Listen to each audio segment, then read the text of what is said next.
Acho importante que os estudantes de medicina tenham formação na área da medicina evolutiva e em que é que isso contribui para a medicina atual? Sem dúvida. Eu acho que é uma disciplina que, mesmo no país, nomeadamente nos Estados Unidos, onde a medicina evolutiva tem progredido mais, é uma disciplina que ainda é pouco dada aos estudantes de medicina.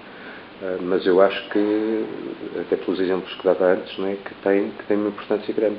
Pelo menos os estudantes de medicina deviam ter os olhos abertos para a importância que essa perspectiva evolutiva pode ter. Seja, por exemplo, na sua prática de prescrição de antibióticos. Se não entenderem bem os perigos que a má prescrição de antibióticos pode ter, vamos terminar numa situação em que não temos armas para combater determinadas doenças. Isso tem efeitos muito maléficos para a saúde humana, para os recursos que os médicos poderão ter no futuro. Se eles não entenderem bem a evolução, eventualmente não vamos ter instrumentos para combater determinadas doenças. Que aplicações pode ter a medicina evolutiva na medicina atual? Modificar determinados comportamentos, não é? Por exemplo, no caso dos antibióticos, não é? Nós temos uma gama de antibióticos, uns mais fortes, outros mais fracos, outros mais genéricos para várias bactérias, outros mais específicos.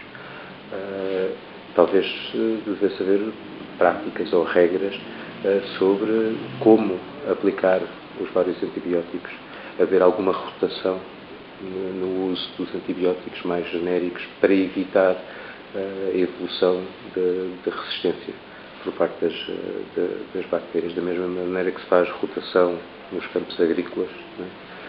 Haver também uma rotação no uso de antibióticos genéricos para que a pressão seletiva sobre as bactérias não seja tão forte e que atrase um bocadinho a evolução de formas de resistência que depois têm mais consequências.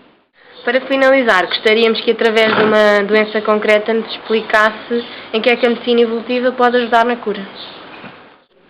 Ora, acho que o exemplo mais claro de onde a evolução pode contribuir é no caso da SIDA e do vírus da imunodeficiência.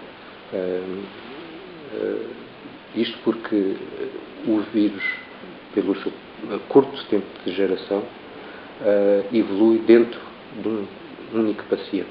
Isto é, o vírus que invade, que infecta inicialmente, que depois será um HIV positivo, vai evoluindo. O próprio processo de evolução de um paciente que é infectado até à manifestação da doença propriamente dita envolve um processo evolutivo, porque o vírus infecta determinadas células do nosso sistema imunitário, o nosso sistema imunitário reage, mas o vírus consegue escapar porque há evolução genética, portanto consegue esconder-se, depois há nova resposta por parte do sistema imunitário e por aí fora, até que há uma fase onde o sistema imunitário está tão enfraquecido que já não consegue acompanhar aquilo que é a resposta evolutiva por parte do vírus. E é então nessa fase que se manifesta a SIDA. Ora, creio que entender este processo evolutivo do vírus dentro de um paciente é fundamental para encontrarmos formas de tratamento, não diria tanto a cura, mas formas de tratamento.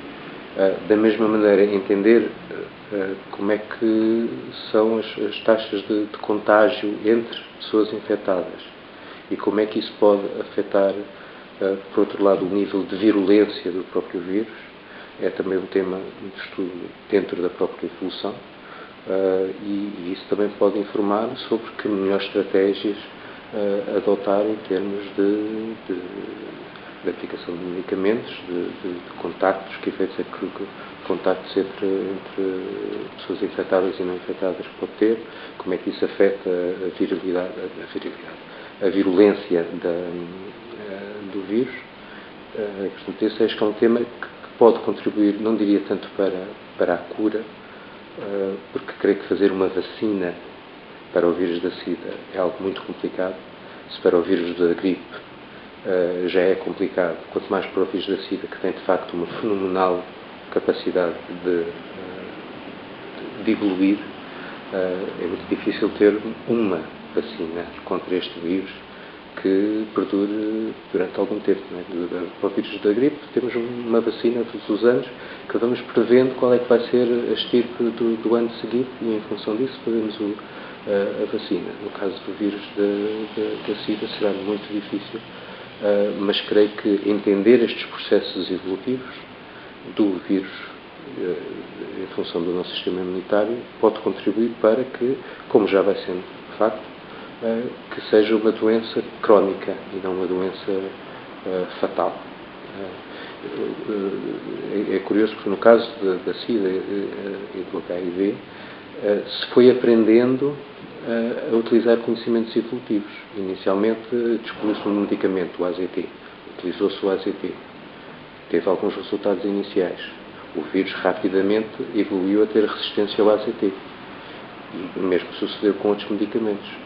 E foi precisamente também um conhecimento do processo evolutivo que estava implicado que fez com que, em vez de tomar só um medicamento, os pacientes passassem a utilizar um cocktail de medicamentos, onde fossem variando os antivirais que utilizavam para que a resposta evolutiva por parte do vírus fosse flutuando e não fosse sempre direcionada. Agora vou ser perfeito a resistir contra o AZT, agora venha ao próximo.